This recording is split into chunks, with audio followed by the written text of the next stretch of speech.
안녕하세요. 베스핀 글로벌에서 금융사업본부를 맡고 있고 더불어서 코그넷9 AI MSP의 대표를 맡고 있는 한선호입니다. 기업의 95%가 생성형 AI 프로젝트에서의 어떤 부분 때문에 실패를 하는지, 그들이 갖고 계셨던 환상이 만드는 치명적인 함정이 무엇인지, 실제 우리가 실패의 경험을 통해서 어떻게 하면 기업들이 AI를 접목하시는데 반대 5%의 성공을 했었던 기업들처럼 성공적인 여정을 가실지에 대해서 함께 살펴보는 시간을 갖도록 하겠습니다.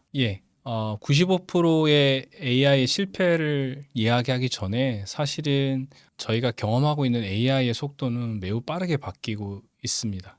AI가 단순히 어떤 특정 기술 요소가 아니라 시장의 패러다임을 바꿀 만큼의 큰 움직임을 보이고 있는데요. 궁극적으로 AGI 시장은 기술로서의 고도화를 넘어서서 신자본주의를 만들어내고 있다라고 얘기하고 있을 정도의 수준입니다. AI의 저명한 분이시죠. 에단 몰릭 교수가 말씀하신 것처럼 AI 선도 기업들은 대중에게 공개된 모델보다 이미 굉장히 앞서 있는 기술을 이미 사용하고 있다라고 하고 있는데, 반대로 얘기하면 저희가 사용하고 있는 현재의 상용 AI 솔루션이나 서비스들은 가장 뒤떨어진 AI 기술을 저희가 쓰고 있는 것과 같습니다. 얼마 전에 있었던 샌프란시스코 컨센서스에서도 2030년이 되면 시장에 굉장히 특이점이 올 거라고 예상을 했었는데요. 불과 1년 안에 저희가 하고 있는 이 IT 시장의 모든 프로그래머 개발자들이 AI로 교체될 수 있다라고 예측을 했었고요. 3년에서 5년 안에는 모든 분야의 전문가들이 AI로 교체될 수 있다고까지 이야기되고 있습니다. 이런 일들이 어떤 선언적이거나 하는 부분이라고 느끼실 수 있는데, 실제 최근에 발표된 리서치에 따르면 AI를 도입하는 기업들 안에서 보시는 것과 같이 시니어들, 주로 고급 특급 기술자들과 신입 개발자들의 어떤 고용의 측면을 보시면 오히려 시니어 분들이 훨씬 더 증감폭을 보이시고, 신입 개발자들의 채용률은 거의 플랫하게 되거나 혹은 감소하고 있는 측면을 보실 수 있습니다. 이것처럼 AI 기술들이 빠르게 발전되면서 실제로 주니어, 즉 신입 개발자들을 통해서 과거에 교육시켰던 방식이 아니라 오히려 시니어분들은 AI를 활용해서 본인들이 하고 있는 업무들을 대체하고 본인들보다 좀 더 고도화된 설계 업무에 치중하는 형태의 양상들을 실질적으로 보이고 있다고까지 볼 수 있겠습니다. 네, 얼마 전 저희 에이펙 행사가 있었죠. 젠슨 황 CEO께서도 방한을 하셨었는데요. 그때 발표됐던 몇 가지 발표 내용들 중에 눈에 띄는 부분이 하나 있었습니다. AI 레이어가 없는 산업은 더 이상 경쟁력을 가질 수 없다라고 얘기하시면서 소프트웨어 중심의 시대가 끝났고 AI 인프라가 모든 산업의 기반이 되는 전환점에 와 있다라고까지 피력이 됐었습니다. 어찌 보면 저희가 예상하는 미래가 더 빨리 오고 있는 현실인데요. 몇 세대 앞서져 있는 여러 가지의 미래 방향들을 놓고 하나하나 단계적으로 실행되는 속도들이 매우 빠르게 진행되고 있습니다. AI는 단순한 어떤 툴이 아니라 새로운 산업의 레이어를 가져가고 있는 양상을 띠고 있고, 이번에 말씀하신 내용 중에서 저희들은 AI를 어찌 보면 채팅과 같은 형태의 문의하고 답변받는 정도 수준으로 이해하고 있는데, 사실은 피지컬 AI처럼 AI는 언어 모델이 한정되지 않고 있고 물리나 화학, 로보틱스 전 산업에 걸쳐서 진위형 체계로 진화하고 있다는 부분이 인상적이었습니다. 특히나 AI가 많은 기업들 안에서도 보시면 단순한 자동화 영역에 많이 활용되려고 검토되고 있는데, 실제는 단순 자동화가 아니라 산업 전체 인프라를 통해서 실제로 AI가 스스로 학습하고 사고하는 형태까지도 진화할 수 있다를 예견하고 있는 그런 세상 속에 저희가 살고 있는 것 같습니다. 이러한 가운데 경제적으로는 미국, 중국권, 실제 산업적으로도 금융, 유통, 제조 산업 전반에 걸쳐서 AI 퍼스트 전략들이 앞다투어 경쟁되고 있습니다. 특히 AI 퍼스트를 실제 실현하고 있는 미국과 중국을 보면 단순히 기술적인 R&D라든가 기술력 자체만 놓고 보는 것이 아니라 전 산업에 걸쳐서 매우 많은 영역에 AI를 실제 반영하고 조직의 트랜스포메이션을 주도하고 있는 것들을 보실 수 있을 것입니다. AI 퍼스트 외에도 AI 포워드라고 해서 기존 업무 프로세스에 AI를 빠르게 접목하는 전략들도 있고요. 반면에 AI 네거티브나 AI 로다이트처럼 실제 도입에 대한 지지부진한 모습을 보이고 있지만, 사실상 많은 기업들이 대부분 AI 퍼스트 또는 AI 포워드 전략을 통해서 기업의 내부 프로세스를 혁신하고 혹은 새로운 업무 프로세스나 새로운 서비스들을 개발해 나가는데 AI 접목을 서두르고 있습니다. 실제 미국과 중국의 공통점을 바라보면 세 가지로 볼 수 있겠는데요. 일단은 시장 자체가 굉장히 대형 시장, 구성이 돼 있다는 부분, 이에 따라서 많은 자본이 집중적으로 투자되고 있고요. 여기에 더불어서 전문 기술 인력, AI 관련된 단순 개발자, 모델러뿐만이 아니라 다양한 영역에 있어서 AI와 연관된 전문 기술 인력들이 양성되고 있고 실제 활용되고 있다는 측면입니다. 특히나 기업 측면에서도 특정 영역에 AI를 적용하는 것을 좀 넘어서서 산업의 전사적인 밸류체인의 모든 영역에 AI를 가지고 활용을 해보고 그 자체로 트랜스포메이션을 만들어 보려고 하는 큰 단위의 시도들이 지속적으로 일어나고 있습니다. 저희는 어디에 속해 있을까요? 궁금할 수밖에 없는데요. 작년 말이죠. BCG 컨설팅에서 발표한 AI 머추리티 매트릭스 보고서에 따르면 세계 73개 국가를 대상으로 해서 AI의 노출과 준비도에 따른 평가를 진행했던 바가 있습니다. 이 리포트에서도 여전히 AI 퍼스트 전략을 피고 있는 중국과 미국이 AI 파이오니아 그룹에 속해 있었고요. 특히나 두 국가는 투자나 생태계 그리고 R&D 측면에서 독보적인 강세를 보여왔습니다. 중국 기업의 83%가 생성 AI를 일부 또는 전체적으로 도입하고 있었고 미국도 65% 수준이라고 보고되어 있습니다. 한국은 다행스럽게 이제 미드 레인지형에 있는 미디엄 머추리티 수준에 이제 속해 있다라고 보고가 됐는데요. 다행스럽게 최근 리포트에도 보니까 오히려 이제 상국이 미국, 중국에 이어서 세계 3대 강국, AI 강국으로 올라서고 있는 모습을 볼 수 있었습니다. 이렇게 많은 국가들과 많은 기업들이 AI 퍼스트 전략에 의해서 많은 부분의 투자들을 AI 영역에 집중하고 있는데요. 반면에 흥미로운 리포트는 이런 AI 퍼스트 전략을 피고 있는 미국, 중국조차도 완전 구현, 풀 임플리멘테이션 측면에서 보면 미국이 24%, 중국이 19% 수준으로 보고되고 있습니다. 그렇다면 이렇게 많은 투자를 하고 있음에도 불구하고 어떤 부분이 AI를 통한 실질적인 트랜스포메이션의 장애물이 되고 있을까요? 기술이 문제인가? 실행 방식이 문제인가? 궁금하지 않을 수가 없습니다. 실제 조사된 리포트를 보시면 전 세계 기업의 생성형 AI 투자 규모는 400억 달러, 한국 돈으로 약 60조가 좀 못 되는 정도의 굉장히 많은 투자가 이루어지고 있습니다. 올해 리포트를 보면 내년엔 더 많은 2배 이상의 투자가 이루어질 걸로 예상하고 있는데요. 대부분의 영역이 주로 영업 및 마케팅 업무에 중점적으로 투자되고 있습니다. 특히나 이런 형태의 업무 투자를 위해서 AI 도구나 모델, 인프라 확보에 대부분의 기업들이 선행 투자를 이루고 있는 것으로 파악이 됐습니다. 이런 투자를 했던 기업들 중에 안타깝게도 95%가 프로젝트에 실패를 했거나 성과의 정체를 이루고 있다라고 하는 MIT 리포트를 보게 되었는데요. 기본적으로는 AI 모델의 품질 문제가 아니라 사실은 잘하고 있는 기업과 못하고 있는 기업의 학습 격차 이슈가 가장 크다라고 하는 내용을 접하게 될 수 있습니다. 반면에 5%밖에 되진 않지만 AI 도입을 통해서 빠른 성장이나 결과를 얻고 있는 기업들도 마찬가지로 존재하고 있다고 보시면 되겠습니다. 이런 기업들의 공통점을 보면 특정 문제의에서 출발해서 빠르게 시행하고 빠르게 개선하고 혹은 빠르게 주제를 전환할 수 있는 굉장히 린한 프로세스를 따라갔다라고도 볼 수 있고요. 더불어서 기술의 내재화에 집중한다기보다는 빠르게 바뀌는 기술의 속도를 따라가기 위해서 전문 기업과의 파트너십을 통해서 성공의 어떤 트랙을 만들어가고 있다고까지 리포트에서는 이야기하고 있었습니다.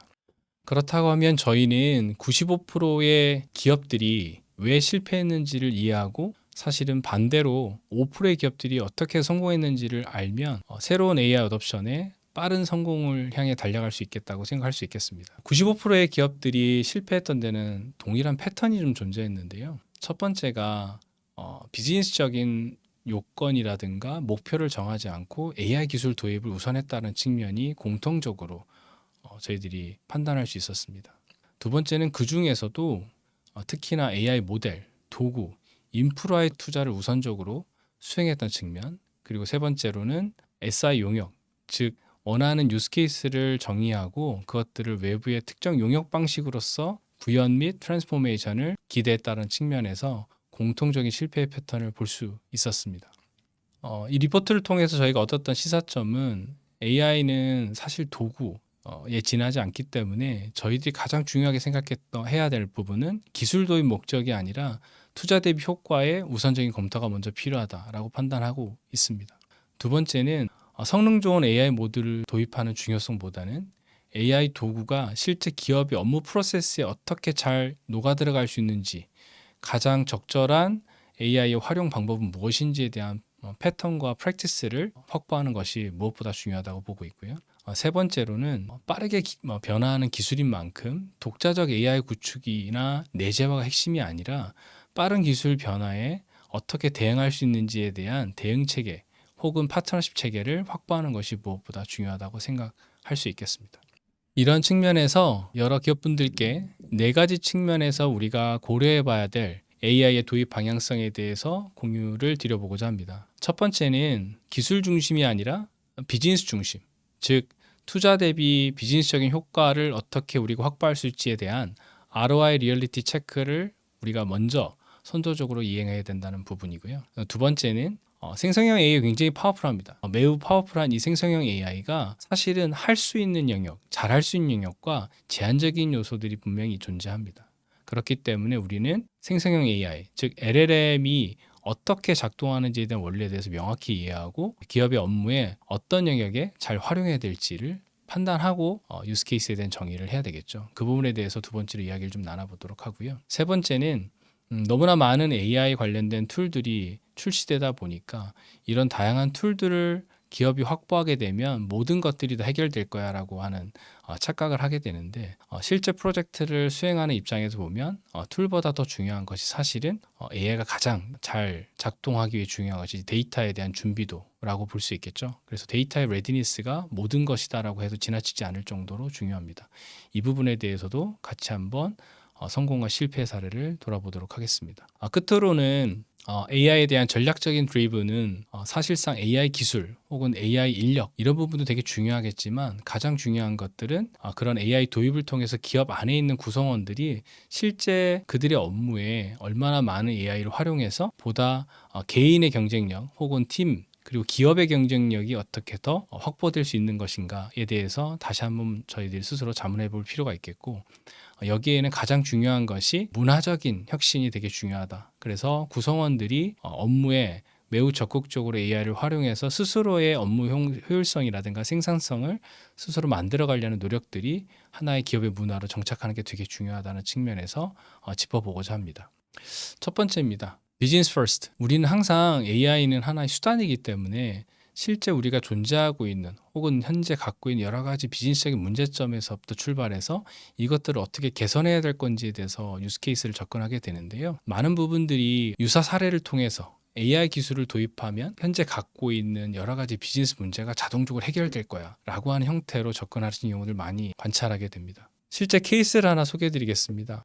첫 번째 케이스는 대형 금융기관의 AI 기반의 부정거래 탐지, 프로드 디텍션 고도화 사례입니다. 고객은 프로드로 인한 연간 손실 절감 및 고객 신뢰를 제고한다는 데 목표를 두셨고 내부적으로 이미 개발해 놓으셨던 프로드 디텍션 모델의 알고리즘 정확도를 95% 이상 달성하는 것이 목표였습니다. 실제 팀들은 딥러닝과 머신러닝 모델 학습을 통해서 정확도는 96%를 달성해서 업무에 적용했지만 실질적인 결과는 정상 거래조차도 부정 거래를 오탐하는 비율이 지나치게 증가하면서 사실상 시스템이 중단되는 사태가 이어졌죠.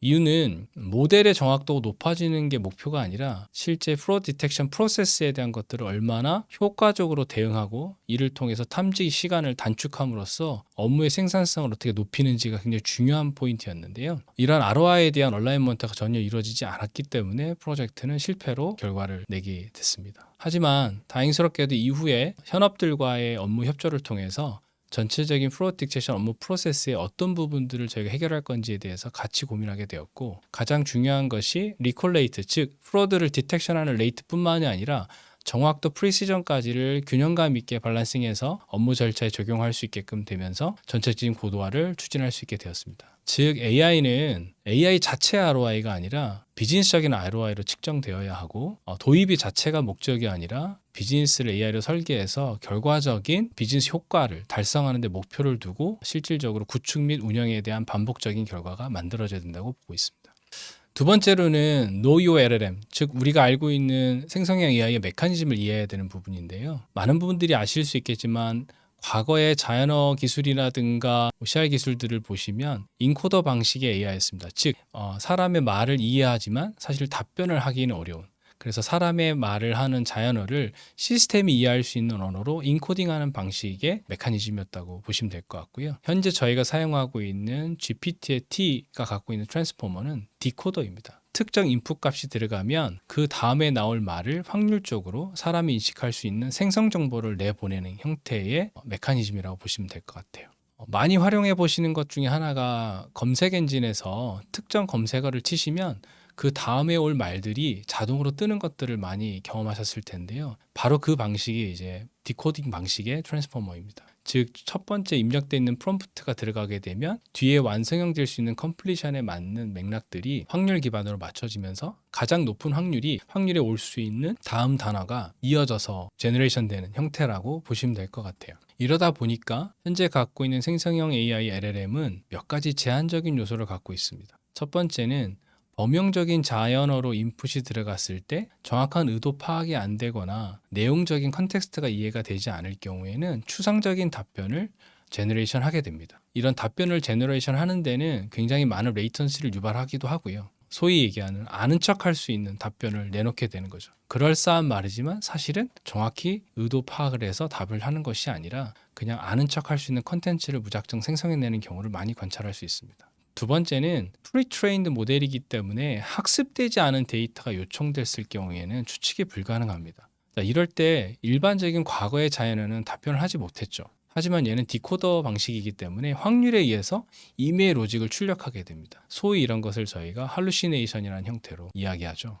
그래서 거짓말을 자주 하는 경우들을 관찰할 수 있고요. 세 번째는 퓨샷 러닝이라 하는 레그를 연동시켜 놨기 때문에 레그 기반으로 답변을 할 수도 있는데 그 레그 안에 있는 내용들이 서로가 상충되거나 중복되는 경우에는 내용이 혼재됐다라고 판단을 해서 임의의 유사도로 답변을 출력하기 때문에 물어보는 질문에 대한 답이 아니라 동문서답하는 경우도 간혹 존재합니다.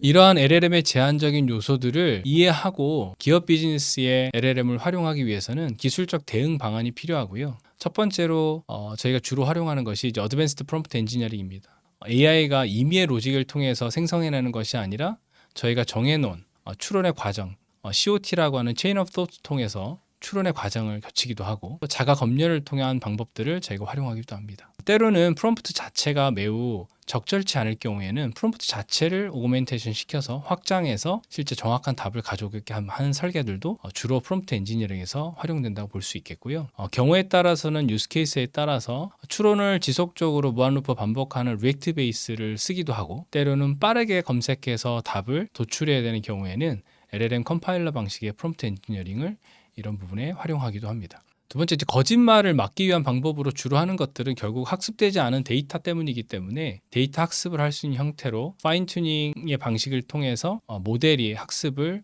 고도화시키는 부분들이 있을 수 있겠습니다. 다만 파인 튜닝을 해야 될 데이터가 너무 많거나 방대할 경우는 굉장히 어렵겠죠. 그래서 최근에는 상용 모델을 파인 튜닝 한다기보다는 SLM 형태의 작은 파라미터 모델들을 단위 목적 모델로 두고 파인 튜닝을 해서 활용하기도 하고요. 대형 모델의 파라미터 모델을 활용하되 오히려 프리 트레이닝보다는 포스트 트레이닝을 통해서 좀 더 기업의 비즈니스에 적합한 모델을 활용하는 형태로도 접목되고 있습니다. 세 번째로 데이터 소스에 대한 부분 활용에 있어서는 굉장히 중요한 논제로 최근에는 부각이 되고 있는데요. 가장 중요한 것이 데이터 거버넌스 체계인 것 같습니다. 비정형 데이터든 정형 데이터든 저희가 레그 형태로 가져다 써야 되는 데이터들은 기본적으로 데이터의 정제와 데이터의 표준화가 되게 무엇보다 중요하다라고 판단하고 있고요. 그 다음에 다양한 검색 기술을 쓰는 것들 역시도 많은 부분들 이해하실 거라 보고 있습니다. 하지만 이 중에서도 가장 중요한 것들이 뭐냐면 너무나 많은 지식을 LLM에 가져다 주게 되면 LLM은 자기가 갖고 있는 나름대로 로직에 의해서 확률 기반으로 지식을 가져다 쓰기 때문에 지식의 체계화가 돼 있지 않은 경우에는 LLM 자체가 지속적인 동문서답을 할 수밖에 없습니다. 이에 따라서 최근에 다시 화두가 되고 있는 것이 이제 온톨로지 기반의 지식 클러스터링이 매우 중요하게 화두가 되었는데요. 이런 형태들을 통해서 지식을 명확하게 클러스터링해서 LLM이 활용할 수 있는 체계를 가져가는 데이터 가버넌스가 또 하나의 중요한 포인트로 기술적 대응 방향으로 작용되고 있습니다. 실제로 일어난 LLM에 대한 정확한 이해를 하지 못해서 활용되고 있는 실패 패턴을 보면 모델을 좋은 걸 쓰고 레그만 잘 붙이면 모든 것이 해결될 거야 라는 경우들도 많이 있습니다. 실제로 모 커머스 기업에서 LLM 기반의 고객 맞춤형 상품 추천 시스템의 예시를 들어보겠습니다.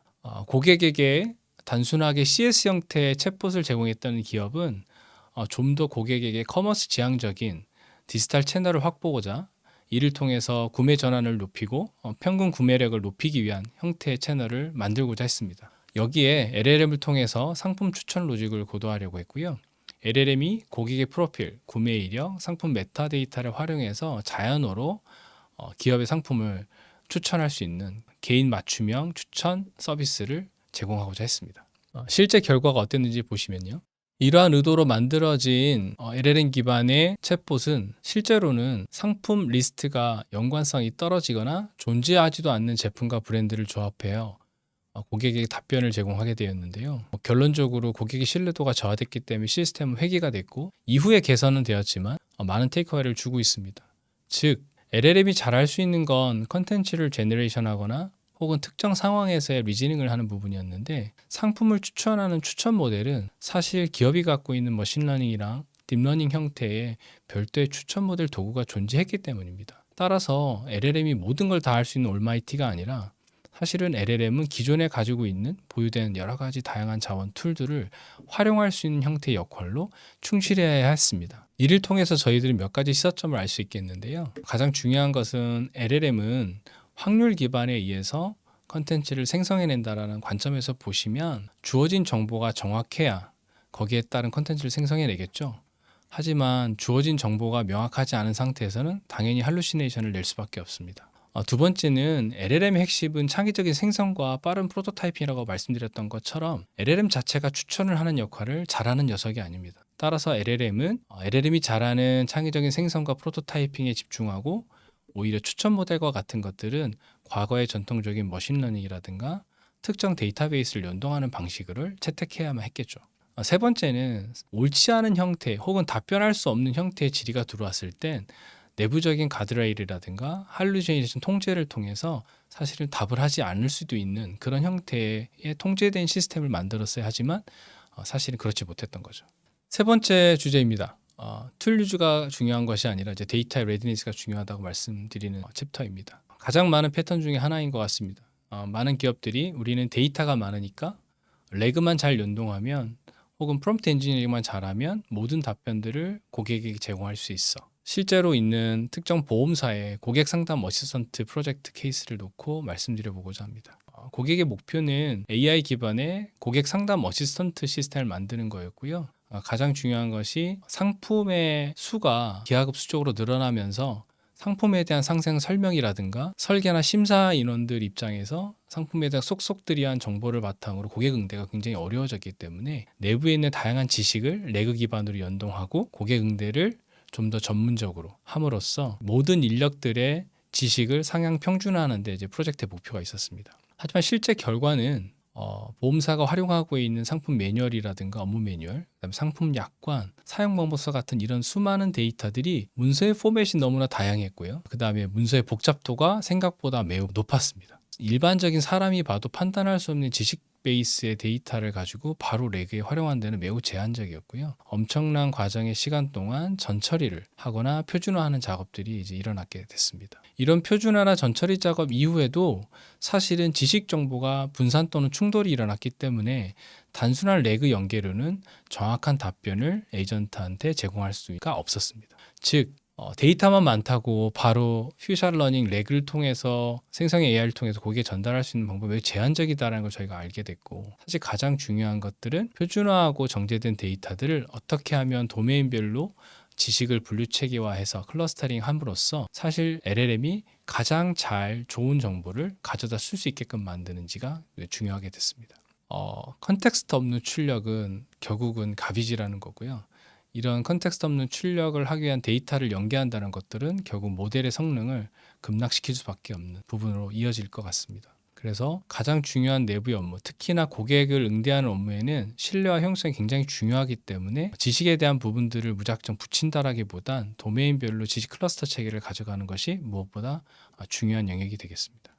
끝으로 컬처럴 트랜스포메이션에 대한 내용을 다뤄보겠습니다. 어찌 보면 AI를 도입하려고 하시는 많은 기업들이 가장 많은 패턴으로 가져가시는 추세인데요. 회의를 많이 하시죠. 그래서 여러 현업들에게 적용할 수 있는 AI 유스 케이스를 찾아내는 것부터 많이 시작을 하게 됩니다. 이게 나쁘다라는 건 아닌 것 같아요. 현업들에서 AI를 통해서 업무 프로세스 혁신이 되게 중요한 겁니다. 에이전트 리스트를 만들고 유스케이스 상세하는 게 되게 중요한데, 기본적으로 이런 유스케이스를 정의를 한 다음에 여러 업체들을 불러서 이제 구현에 대한 부분을 바로 고민하신 분들이 많이 계시는 것 같아요. 근데 무엇보다 중요한 건 AI에 대한 전략이 명확치 않다라는 부분입니다.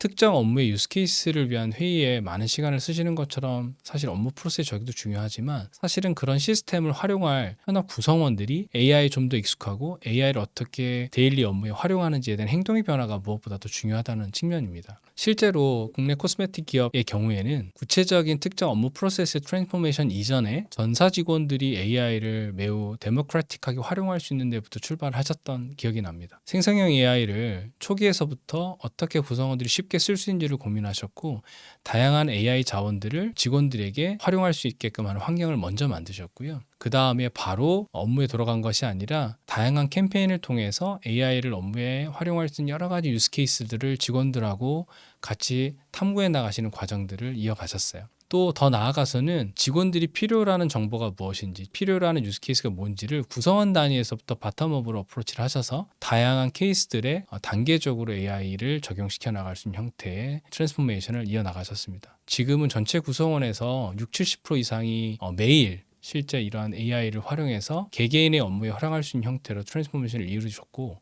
이를 통해서 구성원들의 만족도도 매우 높게 평가되고 있는 하나의 케이스라고 보실 수 있겠습니다. 네 가지를 정리해보면 이런 것 같습니다. AI를 활용하고 AI를 실제 기업의 업무에 트랜스포메이션을 만들기 위해선 네 가지 형태의 DNA가 중요하다고 보고 있습니다. 첫 번째는 기술 도입이 우선이 돼서는 안 되고, 비즈니스 결과를 중심적으로 업무 프로세스에서 출발하는 사고가 무엇보다 중요하고요. 두 번째는 무작정 플랫폼 툴 구매를 하는 것이 아니라 AI를 통해서 성공할 수 있는 프랙티스가 무엇인지를 내부적으로 잘 검토하고 확보하는 것이 중요하다고 봅니다. 세 번째로는 다양한 기술들을 저희들이 고려하는 것도 필요하지만, 정말 그 기업이 AI로 트랜스폼하기 이전에 우리의 데이터는 잘 정비가 되어 있는지, 말 그대로 소위 AI 레디 데이터가 준비되어 있는지를 판단하고 AI 레디 데이터를 확보하기 위한 실행의 과제들을 먼저 판단하는 것도 무엇보다 중요하다고 생각합니다.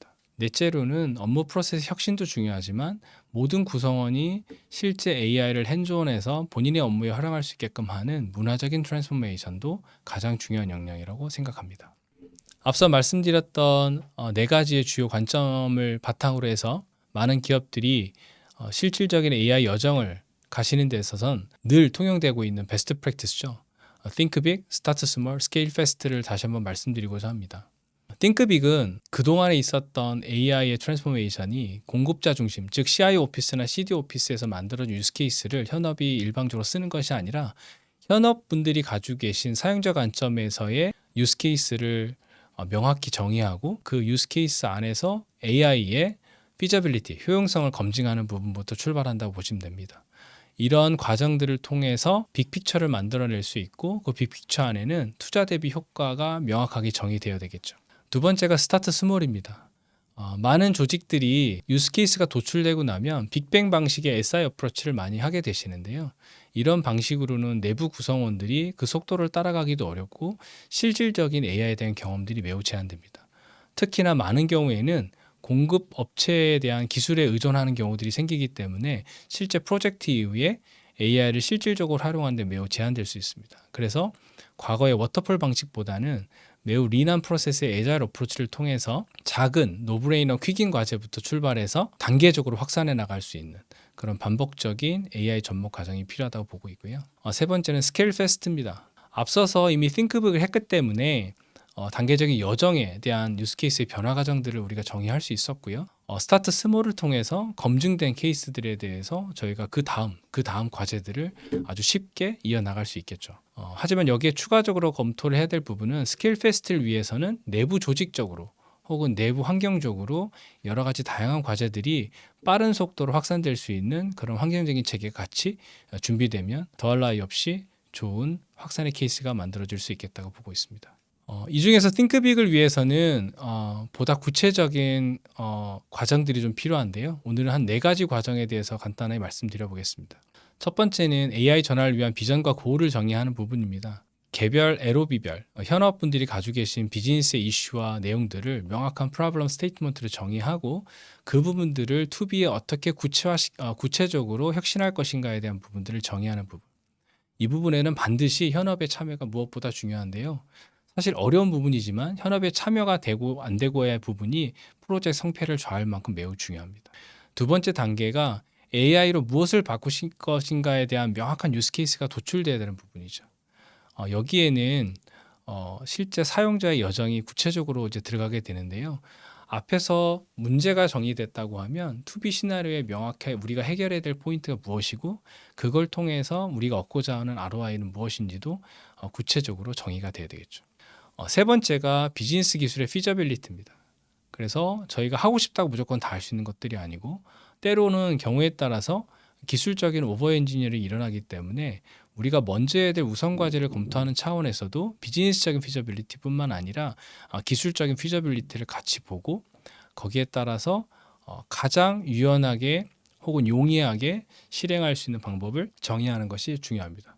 더불어서는 앞서도 말씀드렸던 스케일 페스트를 고려해서 유연한 아키텍처 기반의 내부 환경을 만들어가는 것도 아주 중요할 것 같습니다. 네 번째는 AI 전의를 수립하는 부분입니다.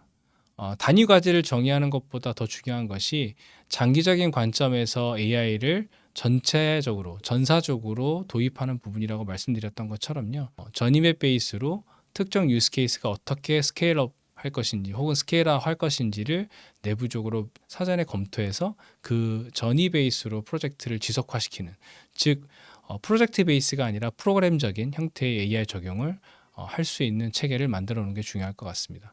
이러한 이네이블러를 위해서 사실은 크게 3P라고 하죠. 내부적인 조직의 역량, people. 그 다음에 이런 AI 여정을 빠르게 움직일 수 있는 오픈 베이스의 플랫폼 환경. 그 다음에 세 번째가 이러한 절차들을 린하게 갈 수 있는 프로세스. 이런 것들을 사전에 준비하는 것이 매우 중요하다고 볼 수 있겠습니다.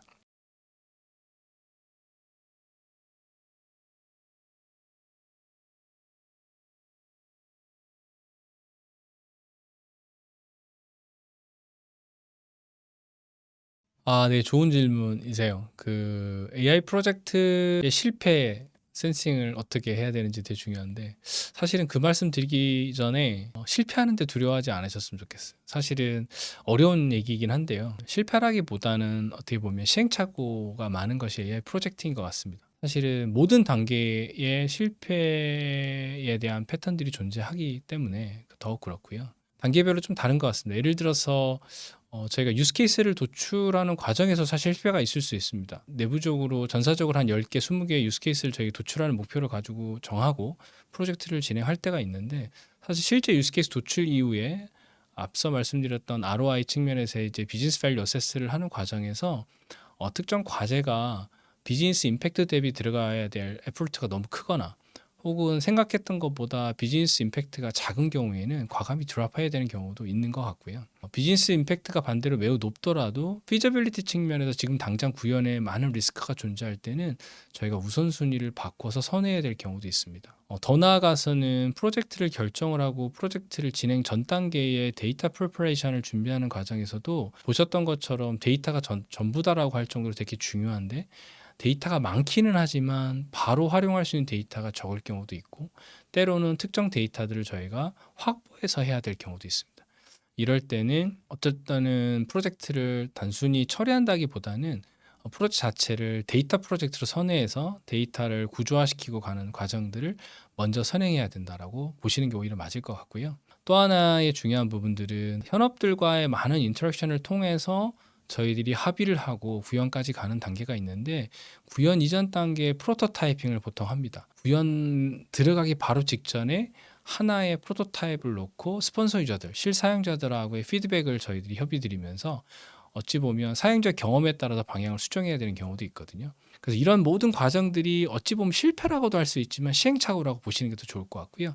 시행착오를 빨리 알고 오히려 룻백을 해서 어디서부터 다시 진행을 해야 될지를 탐구하는 과정들을 매우 자연스럽게 해나가시는 게 더 중요하다고 생각하고 있습니다.